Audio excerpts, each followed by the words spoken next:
You're watching Theater for Ideas. I'm Terry Doran. Welcome viewers, audience members, and panel. Tonight we explore a topic that I think surely affects us all.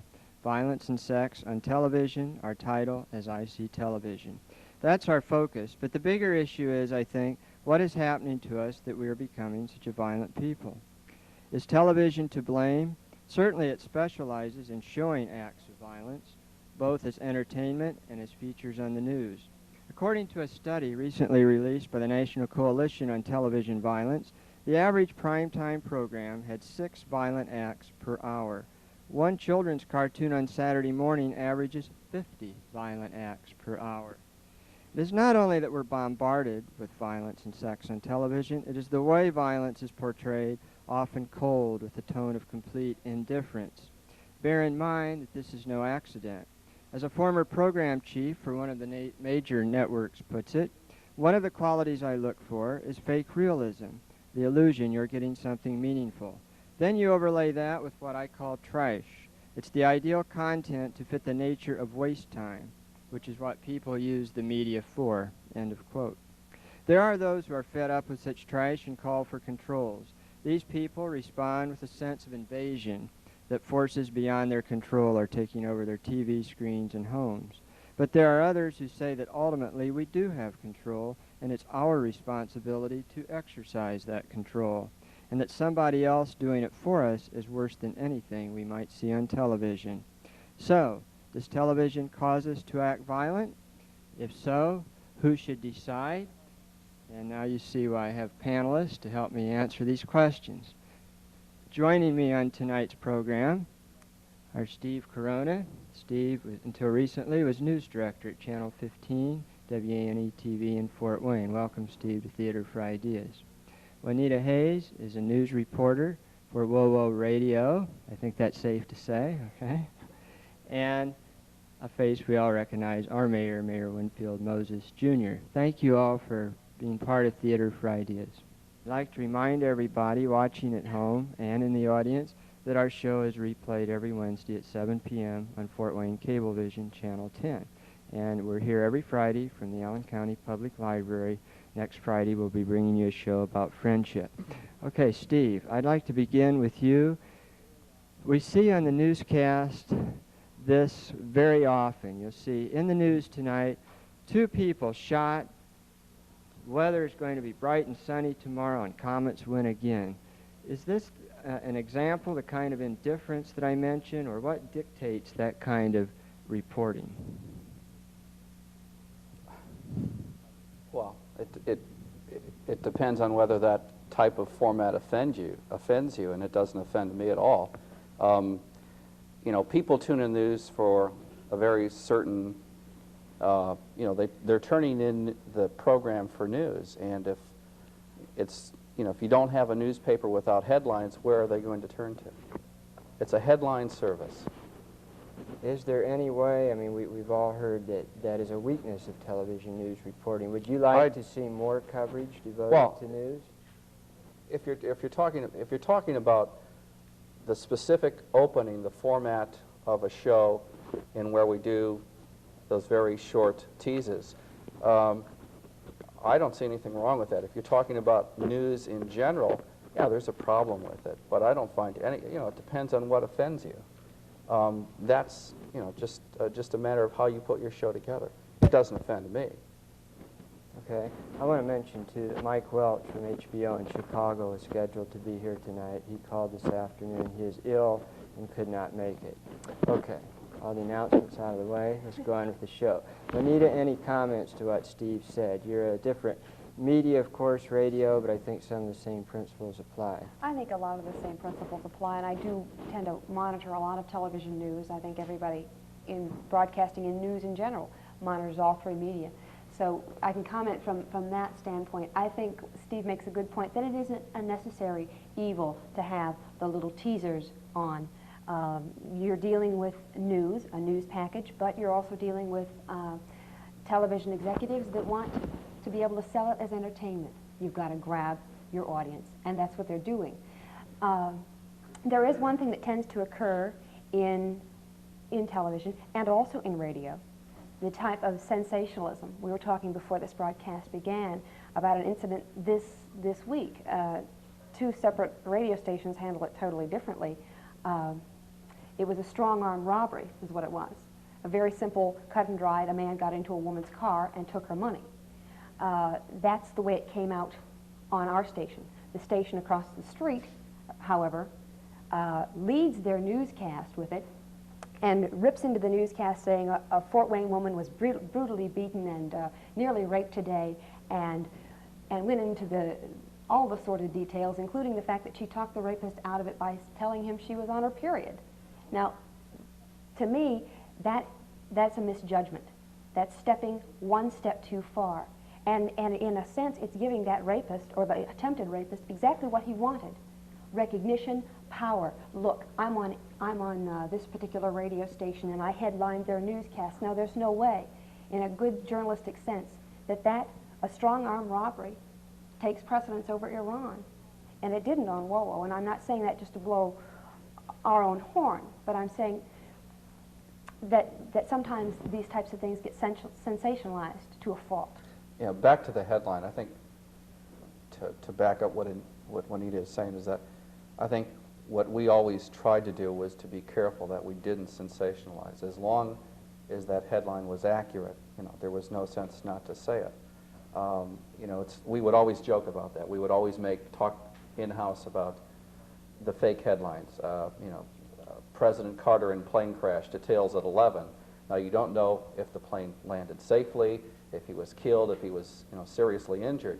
Now, that is a very leading type of a headline that I don't think we would want to use. Regardless if you have 3 seconds to give that headline or 10 seconds, it's very hard and very difficult sometimes to come up with a little teaser that is accurate yet not sensational.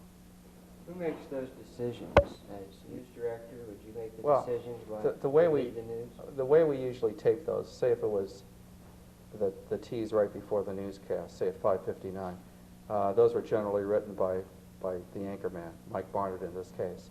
And those teasers that you saw throughout the evening, those 3-second types, were generally, again, done by Mike. But I think he always used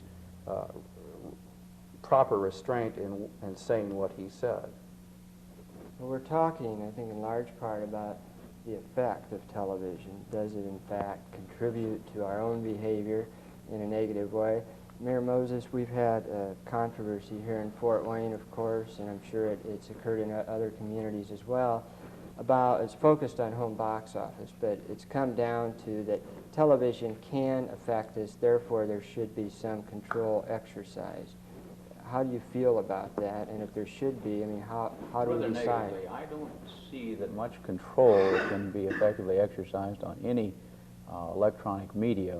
In the instance you mentioned, my concern as a mayor and a number of the councilmen's concern was how it directly affects adolescents or younger children. And I think after talking with home box office executives and some others, there are a few things that we can do, but there's no concealing that the principal control as it relates to less than adults, it has to be by the parents.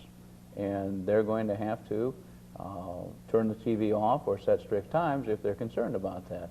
I don't think there's any question that there's somewhat of a causation relationship between what people see on TV and what happens. For instance, the horrible case in Chicago a few weeks back where 2 13-year-olds shot a fellow, and on the front page of the Chicago Tribune was an article that said the 13-year-old girl that pulled the trigger, it was just like on TV. I pulled the trigger, my gosh, there was all this blood, it was just like a dream. Well, I think there's been kind of an immunity build up to the violence, such as you cited at the beginning of your program. However, the only real censorship that I would expect in those areas is the on and off knob on the TV sets or the radio sets. There's two things. Oh, excuse me. You talked about sex and violence on television, and all of this commotion's targeted right at home box office. But we have working in a newsroom. We had the advantage of 3 individual television sets on all the time during the day. Now, if you want to really see some sexy stuff on TV, you don't have to watch Channel 5 on cable TV. All you have to do is watch the soaps. Yeah. And, you know, there was always, and I think there's always that possibility. I think when you're watching it, we were always laughing and that, you know, that at least on one of those networks, there was always somebody in bed. And on Friday, generally, all three networks had somebody in bed at the same time. And they always wore these, you know, very thin, lacy negligees. And because some of those television soaps were done live, you know, somebody was always betting that one of those things was going to pop open at one moment or another, you know. So if you're talking about sex on television, you know, look at the soaps first. And if you don't believe that people watch those shows, I remember during the Watergate hearings when we preempted those, you know, days after days, and boy, we were the target of some pretty nasty phone calls by, you know, some, I think were adult women who watched their, you know, soaps every day, and their stories were being interrupted by this filth in Washington. But I'll tell you this, in defense of soap operas, you'll see a lot of sex, I'll grant you. And I have my own favorite soap opera that I watch when I've got a day off. But you won't see that much violence. You will hear off stage about violence. But I see very, very, very, very little blood. And blood, to me, more than anything else, affects me more than sex. You know. What's worse, killing somebody or committing adultery? You know. Well, killing somebody, yeah. Please, you know, In some households, maybe. the adulterers are still going to be alive to go on, but once you're dead, you're dead. I wanted to address something that the mayor said about the effect that it has on when we view things. I can remember being 16 years old and going out to see my first James Bond movie. And anybody that's seen a James Bond movie knows that it's all sexy and it's all violence. And I can remember having to get up in the middle of the movie and go throw up in the bathroom, because I had never seen things like this. I had a very, very guarded home where I didn't get to see that much television. I didn't see the 15,000 murders I was supposed to have seen by the age of 13. So I had a very, very hard time dealing with that. And I had the same effect again when I saw something on HBO about 2 months ago called The Lady in Red. Horrible film. And it had women constantly being blown up, electrocuted, knifed, stabbed, beaten. And all I can remember about the screen was that it was red. And that afterward I thought, why did I see that? You know, the quality of my life isn't any better. I haven't been educated. It had no effect. I mean, you know, no I good see. effect. There are things that might offend the mayor and things that might offend Juanita might not particularly offend me or specific persons in this audience. And, you know, I see violence on different planes. You know, there is the violence that looks so real that sometimes maybe it might deter you from committing those violent crimes. Sam Peckinpah, whose violence was so real in his film, looked like people were getting killed. Now that was believable, and maybe that had that shock value to it that might deter people from it. Then you have the James Bond type of violence, which is, you know, a fantasy, where, you know, people get thrown about, but you have some doubt as to whether they're really killed or not, or maimed or injured. And then you go to that level of the cartoon violence, which may be even worse than the other two. And I'll give you a specific example of how it affects different ages as well. My 2.5-year-old daughter, who is already a great fan of Snoopy, and, you know, those types of cartoon characters can draw great emotion from her. I mean, I've seen her laugh and cry in what Snoopy and Charlie Brown have done. And then you turn on the you know, television set, and you know, up comes Bugs Bunny and Roadrunner, and they're beating each other's brains out. And on one level, she can believe in Snoopy and Charlie Brown and all that sweet emotion coming from them. And then on the other hand, there are these two cartoon characters on the set that are just getting beaten to death, and it scared her. She started to cry, and that's when we turned the TV set off. So again, you know, violence, you know, is different things to different people, and it also, you know, delves into how old you are. Well, there are those who say even that just let the kids see it all and get it out of their system, and then just get on with it. Oh no, I think that's wrong. I think parents have got to be selective. They've got to be censors. They've got to turn off the TV set when their 2.5-year-old either A, becomes extremely frightened or upset, or 2, becomes fascinated, because that's a key. When a toddler is fascinated with what they're watching on television, that's a good indication that they're fascinated because they're scared out of their wits. I think they've got to start censoring. And I think you've got to continue to censor even when your kids are teenagers. Do you have any particular policies in your home, Mayor Moses? About We've watched rather children's carefully habits? over the years what my children view. I think the broad range that cable provides now can be of a tremendous help to parents. That certainly there are a lot of different programs that don't restrict you to just the 3 major networks, which do have the Saturday morning cartoons on that were clearly rather violent in many cases.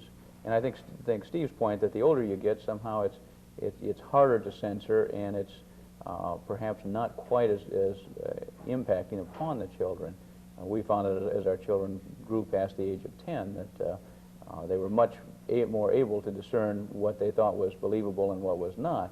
The other important factor is to stay in close touch with your children while these things happen, because they're going to hear from their friends. Did you watch The Roadrunner? Did you hear, did you look at this show that showed all red?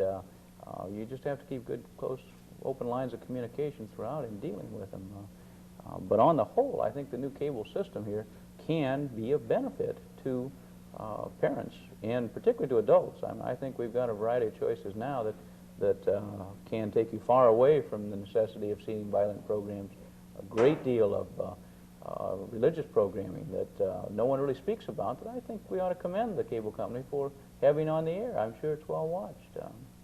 Sports system, which may be violent in some senses, but it's not certainly in others. There's a lot of things that are good about our cable system. I think we've set the stage here, and we're opening up another aspect of the discussion, and that is the positive potential of television, as evidenced by the variety of choices on cable and public access television, perhaps in particular. So at this point, let me ask anybody out there if you have anything you want to respond to. I would like to start this now before we get on this new approach. So anybody have a question that you'd like to address to any of us, or a comment? Well, think about them. And I will say, Terry, that as far as the potential for television, the one thing they could turn around is this connection between sex and violence. We tend to say sex and violence as if they were That's two true. separate things. One of the most harmful aspects of this new wave of violent movies is that it always seems to involve some sex, and it always seems to be violence against young women who are attractive and independent.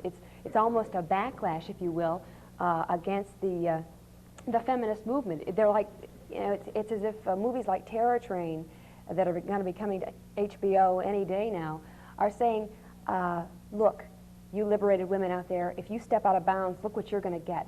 You're going to get axe murdered, you're going to get raped, you're going to get buried in a shallow grave. It's a very sick thing, and I think that one of the good things that cable TV could do is turn that around. Let's have more information that says that sex is not necessarily, rape is not sex, and sex should not be tied to violence. the problem is that television, we mentioned, is an entertainment media. It's also a profit-making business. And unfortunately, it seems that that is the bottom line too often. Isn't that sad? And what can we do about that? I mean, okay, let's take locally, something we can do something about. How can we affect cable television? How can we affect Buy your our own dollars. choices? Buy your dollars by simply not patronizing those types of films. By writing the head of home box office and telling them, I don't appreciate this garbage you're playing, and I'll tell you why. Not just with the label garbage, but saying why. This is damaging. On network television, the profit motive is so high, so critical, that you'll see even shows that are deemed quality shows will be taken off, not because they have a low audience, because they don't have the right kind of audience for the advertisers to sell their products to.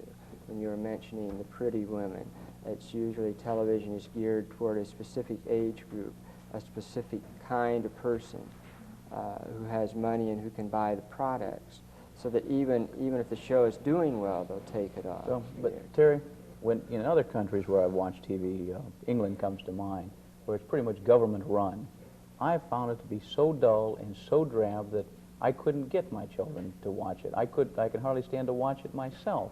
that there is certainly an incentive by the dollar value that we place on purchasing the product that the advertisers want us to buy to develop the program that we want to see. And America does have the greatest TV programs I've ever been able to watch. Spain, England, France, any of those areas. And I don't think we'd want to go back to some sort of regulated state where the government produces them all, or they're all produced in a library or something like that. I think the innovation is going to come through people paying dollars to experiment some. You have to understand that I'm not for censoring. I am not. I can't erode somebody else's First Amendment rights without eroding my own. I have got to stand for freedom of media in general. So they've got to be able to do what they want. I'm talking about consumer clout, because we still got it. I don't hold out much hope for television being anything more than it is today. You mentioned it earlier. It's a business, and that's what it is. You will always have your Della shows where they strung out Who Shot JR for 5 weeks. You will always have Charlie's Angels. You'll have all of the rest of the trash. There'll be few spots in television program logs, but other than that, you're going to have television shows like The Paper Chase being kicked off because not enough people watched it.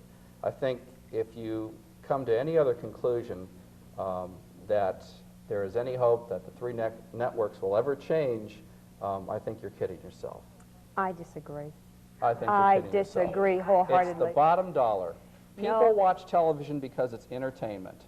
Steve, can you imagine if you carry that statement through, then TV today would not be showing women in liberated positions. They would not show women They're in doing feminist it because positions. it's profitable. It's profitable, that's right. You changed the way a society thinks. The first places where we saw liberated women, for instance, Mary Tyler Moore as Mary Richards. It was a very subtle change. And it's probably going to be subtle. I'm not asking for gangbusters, but I'm saying we've got to change attitudes. And TV is a perfect medium for changing those attitudes. And I can't believe you would stand there and say such it's not gonna garbage change. like Three's a Crowd or Three's Company We're going through continue a phase. to exist? We're going through a phase, but it's going to can't change. stand that It's stuff. going to change. I don't watch it myself, but it's going to change.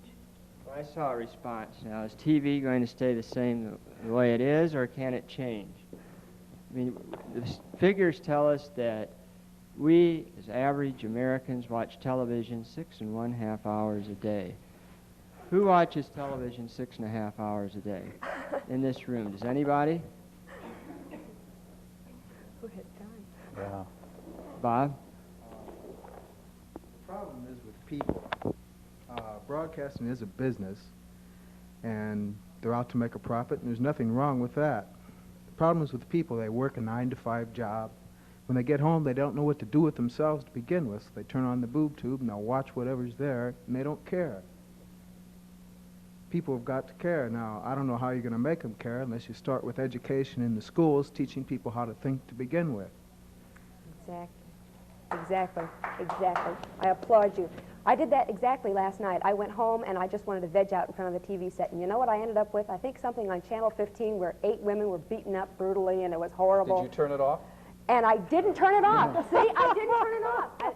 And I sat there the whole time thinking, why? I justified it by saying I was going to do the show tonight. That's how I justified it. You were doing research, I right? did my research. Steve did a lot of research watching the soap operas there at the Yeah, right. studio. I tell you, I am one of those few people, I think, that when I watch garbage, I turn it off. There's no staying power thing.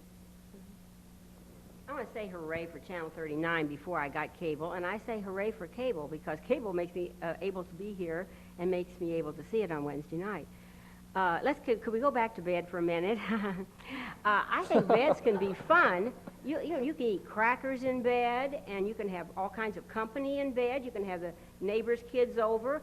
And I think that if we show by a good example that there are other things to do in bed besides what people might think has to go on there, I used to have a lot of men coming and going from my house because I have a very interesting life, really. And my neighbors reflected to me what they thought was going on in my house, much less my bedroom. And it was nothing at all. I mean, it would have made a terrific cereal or what have you, a soap. But it was nothing like that. So I'm interested in having maybe some night here, have a nice giant big bed up there. We'll all get in and out and show the people that it's not that great Thanks for your comments here. Anybody else? Thank you. I want you to know this is more fun than my media hours. Just don't ask for a federal grant, that's all. Watched last night with all the violence. With cable, you have, what, 28 different channels you can switch to? I don't have cable. Well, anybody that has cable, you know, they're getting down on HBO. There's many, many other channels they could be watching. Why not just change the station if they don't I like wish it? I had cable. I would have changed the channel. And like I said, I watched it partly to make the point tonight that, yeah, that really was a piece of garbage, you know? It was, and it was the same old thing. Sure, Juanita. Many people don't. They just sit there and they watch it and then they call up the, I don't know, HBO and say, well, you know, you're putting on bad shows. I can't. Well, now see, with HBO though, there aren't ratings to worry about. So when you turn off the TV set and you don't write in your Nelson diary, nobody cares. You've got to write the cable companies, but you can affect 15, you can affect 33, 21 by turning off the channel, and I think you should. I think you should. However, the other point with HBO is you have to pay a monthly fee on top of it, and it's a very clear choice. If they're not showing the movies that you want them to, you just tell them to take it out. Mm-hmm. I agree. But as far as why sit there and watch something on HBO and then turn around and write them, that's the only way you can change That's that. what a lot of people are doing now. I think they're sitting there in their own home and watching it, and when everybody gets together, they talk about how bad it really is. And, you know, they're just... One of the best things media could do is publish the addresses for complaints for places like HBO and to major networks.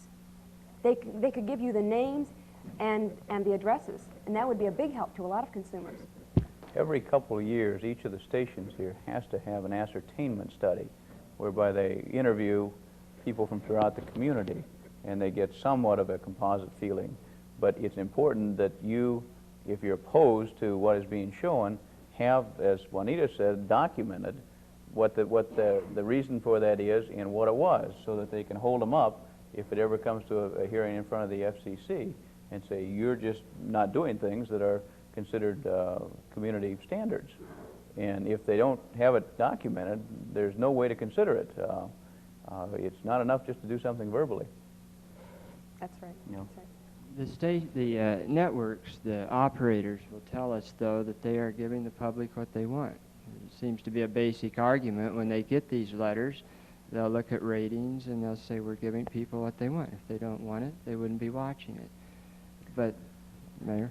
I think the only, you know, I think you're right, and I think the only hope, if there's any hope, is that I think there is an accelerated demand for information type of programs, and I don't mean specifically news programs.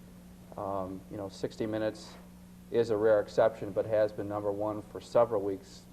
Was the #1 show last year, continues to be so for a number of weeks during this current season. 2020 is gathering a good following, but you know, Walter Cronkite's going to devote more of his time towards his Universe series. There's been half-hearted attempts at trying to mix information along with entertainment, those Amazing Animals and some of those other shows.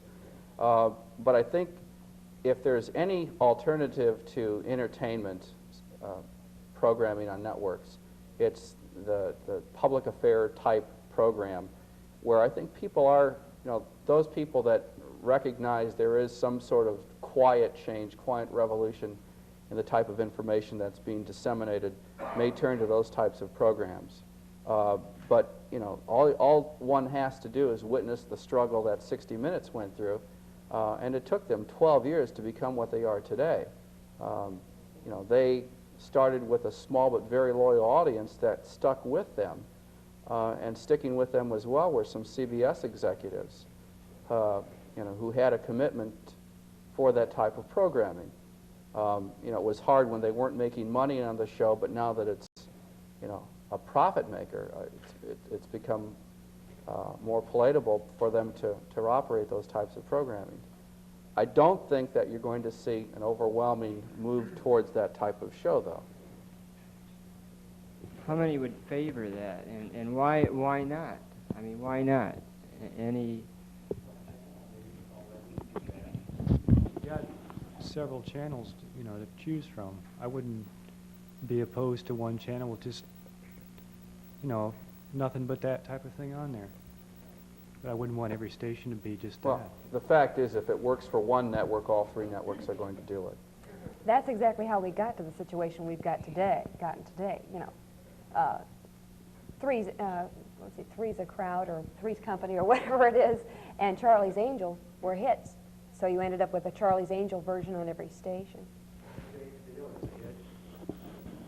Mm-hmm. And I don't think you're going to change And cable's a hit. Oh, yeah, definitely. It's money-making. Most people, though, from what I've seen and heard on cable, want cable more for the variety of movies it gives them than for a lot of the reasons that we're talking about, which unfortunately would confirm Steve's opinion that television really isn't going to change. Bob, here in the audience, made the comment that maybe it's a matter of education. Or is it just that people are just lazy and they get some kind of vicarious thrill out of seeing people maimed and beaten up on television? I don't think it's that people are lazy unless they're lazy with their letter writing, they're lazy with turning off their TV set. I will make a comment. I still disagree with Steve. I think it's going to change because of the sociological times, the changing we're going through. We're going through a conservative period. For 10, maybe 20 years, education was not that important. It's becoming important again. We're going back to the basics, back to conservatism. People are finally starting to understand that their education is going to be their own salvation. Forgive me, Mayor, but government has not been our salvation. Economic programs have not been our salvation. If we're going to make it in this world, we're all going to make it on our own. I'm going to make it on my own, you're going to make it on your own, and that means becoming educated. That means reading books and reading newspapers and reading magazines and watching good television. And we're going to start demanding it. I really see that coming. I really do. What signs do you see of that, Juanita? Well, I see it in myself. Maybe it's just my own metamorphosis. But I also see, the tremendous response, for instance, to Roots. And the fact that people weren't content to just sit back and watch Roots. They went out and got the book. That's a good sign. That's a healthy sign. There's still a pulse. Our brains there were almost no EKGs. But there is still a pulse, and we're going to rise up again. I really think that. So what about the Dukes of Hazzard? We have comic books right along with magazines. You're right, there is a pulse. Once that pulse dies out, so will the human race. But I think people are lazy to begin with. I think there's a big problem in education because they don't teach concept. They don't teach conceptual thinking. Now, there's always some people that are going to go for that just naturally on their own, try and learn concepts, because that's where they are. That's very rare. But they don't emphasize that in the schools. All they emphasize is memorizing these facts so you can go out and get a job and compete in the marketplace for a job. People, it becomes a rat race, trying to keep their jobs because they aren't really all that competent. And they try to do the best they can, but they aren't really thinking. When they go home, they don't know what to do with themselves. All they know is what to do, what they're told. That's a good point. I think it's our society again. Everybody's heard the concept that we're right where all of the great civilizations were right before they crumbled. The people got very, very lazy. They became very, very pampered. Look at all the people around us. We're all well-fed. We're all well-clothed. We've got basic educations. That's a sign that we're sliding. However, I don't think that the U.S. is on the way down. I think that you're right. If that pulse goes out, we're done for. But I don't think it will. I'm an optimist, but I don't think it will. And I think, again, we're going to start demanding more educational things. One of the things that I sort of turned me off was something you said earlier, Terry, was the fact that sex and violence cause us to become emotional and causes some people to do things. And what you mentioned were negative things. But if what you're saying is true, and if the instances are true where the reports are of people saying they shot somebody or killed somebody because they saw it happen on television, then there also has to be that other effect, that positive effect, that motivated people to do things. I mean, television can't just be a negative reception towards human beings. If some people react towards it negatively, I'm sure that they have seen things that have made them aspire to become a greater person. But those things, because television, well, all news being what it is that the positive stories are never reported. Because really, in essence, positive news stories generally aren't news. But I'm sure that if you're talking about television motivating, that it has to have definitely a positive side as well. I think it's affected me in that way, and I'm sure it has others. Well, to give a sugary example, a couple of them. One, how many families have at least questioned, why isn't my own family like the Waltons? You know, when they watch something like the Waltons, look how many years it's been popular. And there have got to be families thinking, gee, why aren't we like that? And also the impact, again, back to the Mary Tyler Moore Show, 50% jump in the number of women applying for journalism and communications degrees. That one woman with her one show had such a tremendous impact, and that was a positive thing. That was 50% more women that got an education that probably wouldn't have gotten it. Yeah, I agree with that. If it has the power to influence in a negative way, it has the power to influence in a positive way. I think basically now that's what we're talking about, is how can we affect the positive ways and minimize at least the negative ways. Yes. Terry, we're talking about these programs as if they magically appear. The same type of people who are sitting here talking are writing these shows. So maybe we need to go one step further. The broadcasting schools, the writing schools, the instructors who are inspiring these people to write these kinds of things. If they didn't write them, they wouldn't produce them and we wouldn't be watching them. Well, that's true. You hear a lot of complaints on the part of talented people, though, that in television, that they are not allowed to write things of a positive nature, that they are not allowed to utilize their talent, that they are boxed into a very narrow kind of writing style because that's what sells on television. I imagine that's probably true to an extent, and a lot of these shows are probably weeks and even months and sometimes even movies, years in the making, so it's a slow-moving process, but maybe that's a beginning where we need to look at it. Okay. We have a comment from a gentleman over here. I'm envisioning a conversation 50 years ago where somebody sits there, Steve, and says, no, radio's not going to change. This is the way it's going to be. And I think that television is going to change. I hear where you're coming from to some degree, but it is going to change. It's going to be a catch-all. The television is going to become segmented like radio did, and cable's going to force it to do that. Otherwise, ABC wouldn't be buying up cable networks. The television is going to become a place with the automatic transfer cards from banks that you shop. And the television is going to become your school. We've already seen that to some degree. And it's also going to become your telephone. Now, what you might be addressing is the consciousness of people going to change? And if that doesn't change, then the quality of television won't change from an entertainment standpoint. But right now you've been conditioned to 3 networks who have been primarily entertaining you and partially informing you. That is going to change. Well, I would argue the fact that I don't think radio has changed outside of the ownership factor. And for economic reasons, that's what's changed radio, and what's also is going to change television. The fact is the reason you don't have live bands on radio anymore is because it's too expensive. But I would argue the fact that has radio become more educational, and do those radio stations that delve into the educational field attract an audience? The answer is yes.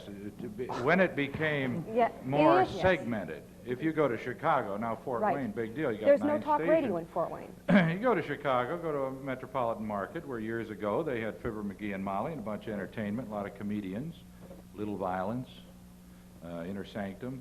Now they have totally segmented. You have ethnic stations, and you have different types of music stations. And tell me you can't listen to some music stations and become inspired. Well, someplace I don't along argue the the line, learn fact something. that television is going to become more diverse, but diversity doesn't mean that those narrow cast, or those stations that televise a specific type of information are going to be watched anymore. If you're telling me that more people are going to be watching shows like this than they're watching The Hulk right now, then I think we're kidding ourselves. No, I don't. That's true. That's true. I said that television is going to change because it's going to become more mama and papa. Entertainment, what I'm asking you is to define what you're, let's get specific. If you're talking about the quality of the shows, what people watch, that's really up to how people change. And maybe you ought to go back to 6,000 years ago and find out if our civilization today is any different from the Egyptian civilization, except that maybe we have automobiles, gasoline, and television sets. You know, go that route, maybe people haven't changed that much. And if they don't, the shows won't. I think TV will change. I won't argue the fact that, and I see the trend coming, that, you know, with cable television and with new regulations by the FCC, that there are going to be more television stations. And, you know, if you want to listen to Hispanic television shows, you're probably going to be able to listen to that. If the black community wants a television station, they're going to have one. If Sears Roebuck, which has applied for 150 licenses in the United States to televise commercials and tell you about their insurance, they're going to be able to do that too. But what I'm saying is that I don't think you're going to get the vast majority of people watching programs like Dallas and Three's Company over to watching shows broadcast by black, Hispanic, or Sears Roebuck. I want to make one comment, that we compared it to radio, and we don't have a good comparison here in Fort Wayne because we have no news, or no all talk radio. However, I disagree. I see radio as having set a wonderful precedent. For instance, in Philadelphia, our sister station in Philadelphia, KYW, is all news, 24 hours a day. It is the #1 rated, and it has been the #1 rated for years. All news, all news. And more people listen to that radio station in Philadelphia than any other one. Now, you try to tell me that people want to veg out all the time. Mayor Mills, I want to ask the mayor how you could see city government using some of this kind of information flow through television. I mean, would you favor the live telecast of press conferences, city council, and so forth? We're rapidly moving in that direction to implement the use of cable in not only mayoral activities, but for instance our police chief and our fire chief and our plan commission and in Board of Works sessions that affect one specific section of our community. For instance, we're putting in sewers through the northeast end. It'd be nice to be able to talk to people about what's going to happen to them. Or just televising a junior high school basketball game. I think all of those things could be of tremendous benefit for us, and I think we're rapidly moving in that direction. I would like to say, and it's been very interesting as a mayor to listen to the debate here, I'm, on the whole, really rather overjoyed with the quality of electronic media that we have. I find it to be much more entertaining in a sense, or at least attracting than it was even in my younger years, and that the quality of news is much more thorough than it has been in the past, and that most of the shows do a very good job. Now, certainly there's room for improvement, and there are many of them that I'll turn off, but there are so many of them on there that I want to watch that I don't feel that there's a deficit from, for the amount of time that I have to watch from the programs that I think are important to watch. Yeah, there's a question that I'd like to raise that I don't hear being raised at all, and maybe it's because I got here a few minutes late. But it seems like to me that there ought to be some kind of argument about the abolishment of TV altogether, in the sense that it's perpetuation of the very kind of violence to ourselves and to a sense of community. And what I mean by that is that people watching TV sit and are stimulated. It's not provided, a situation provided like here where we talk to each other. Even though you watch a news situation which arouses a sense of indignancy in you and you think that's awful, and you turn the TV off, you don't really have any sense of anybody to go to. Whereas if people were involved in spilling out into the streets and talking to each other, there's more of a format for change. TV kind of nulls us. And there are a lot of good books that have been written in the last couple of years about this very effect. There's even a book that was recently put out that this person claims that TV is doing for the Western world what marching did for the Nazis, and it's a perfect kind of medium to null the masses and to provide a certain set of ideals. And I don't think there's much questioning of that. What makes Theater for Ideas an important place is not because the TV cameras end up showing here, but because people talk to each other and ideas bounce. And that's a real human situation. And radio even provides some of that because it stimulates our minds. We hear a story going on, we can use our imagination. We're not totally capsized by our eyes. Mayor, did you wish to respond to that? Only to say that I've found in the last 10 or 12 years that I've been actively involved in the community that when I go to a junior high school to talk about community problems, I find many of those age children immensely informed. They are able to talk about what's going on in the community or the nation. And I've asked them where they get their information, and it's come from the electronic media, that they're aware of our Iran hostages and what's going on, that they're aware of the different debates we're having in this community, and much more so than we might believe. I don't think that could happen just through printed media. I think it has to be utilized in the electronic media, and it's served a tremendous benefit in many facets, and educating our young people has some very good points when it's utilized on TV. I think there is a danger, however, in television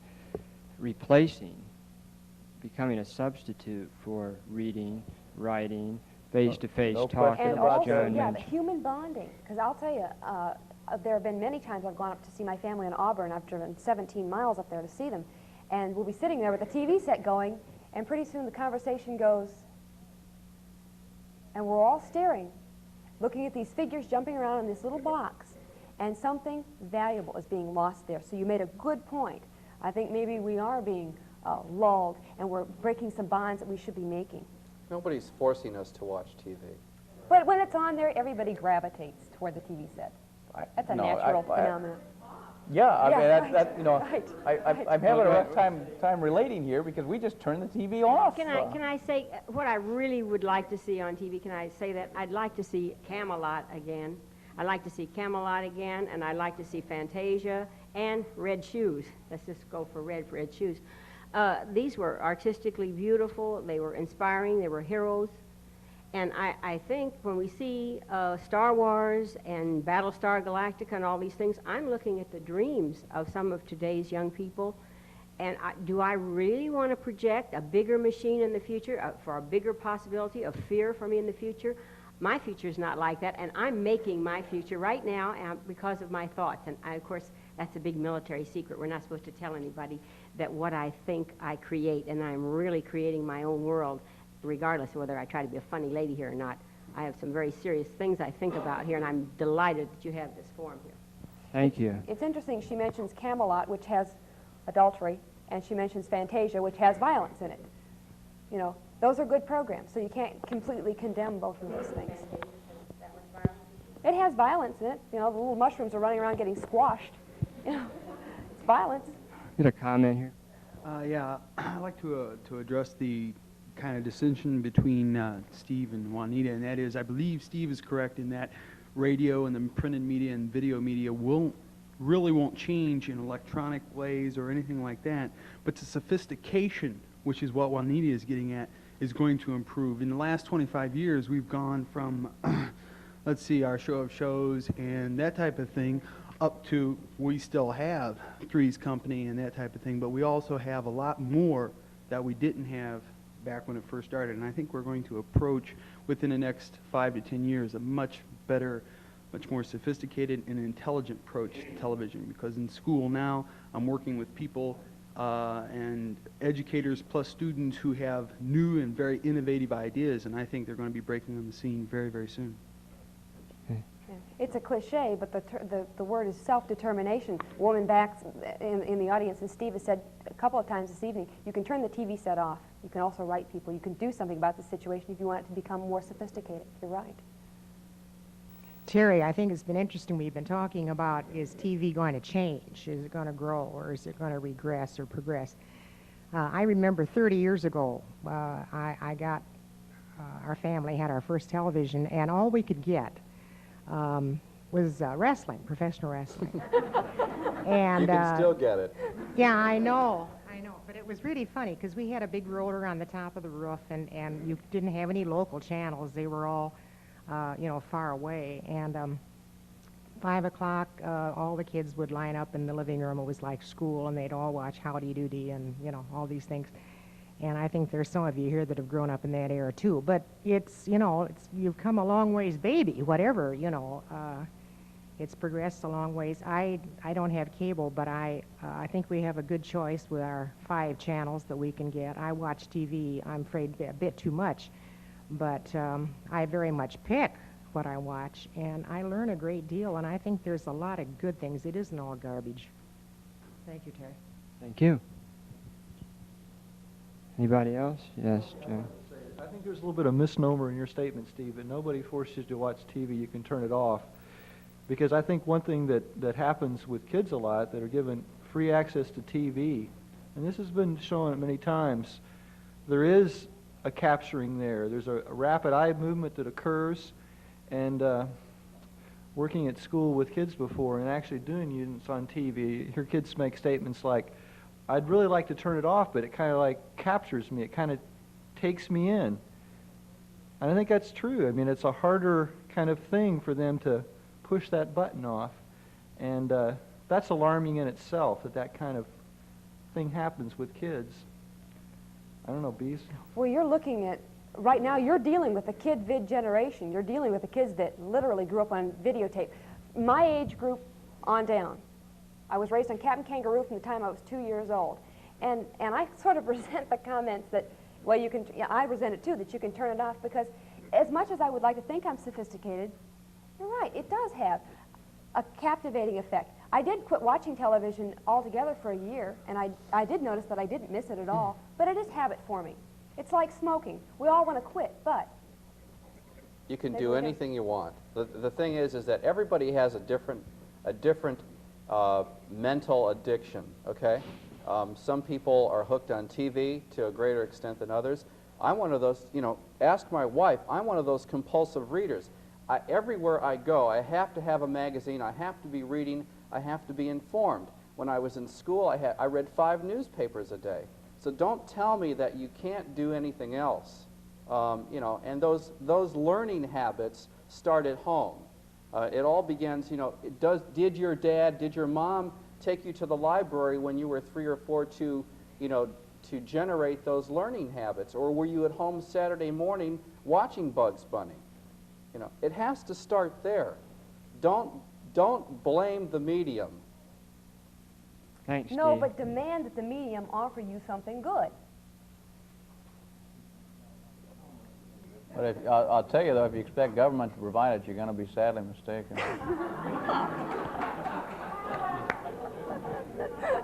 An honest admission. I'd like to take on the discussion of whether to abolish TV. I'm for keeping it, and as a parent, I agree that we do need to talk more, and I think the gentleman has a point. But I'm for a very broad education and also for freedom of choice. And part of raising your kids and helping them build self-confidence is allowing them to take in nonsense as we did and then making sense out of it. Also, I'd like to say in favor of TV that in a community where progress in things such as housing patterns and other civil rights matters, and well, there are other issues, is still coming. I mean, it's coming. It has improved. TV has really opened our eyes, whereas if people stayed in their own little areas, they wouldn't know what issues were. I mean, they could, but not as much as if we did not have TV and radio. Thank you. Thank you. I Mayor? think she raised a very valid point that the social change that has gone through our nation over the last generation has been significant, and TV has assisted in that. And I think a lot of it's been for the good, and probably wouldn't have happened without the assistance of TV and radio, and can be utilized generically to improve our community without much difficulty.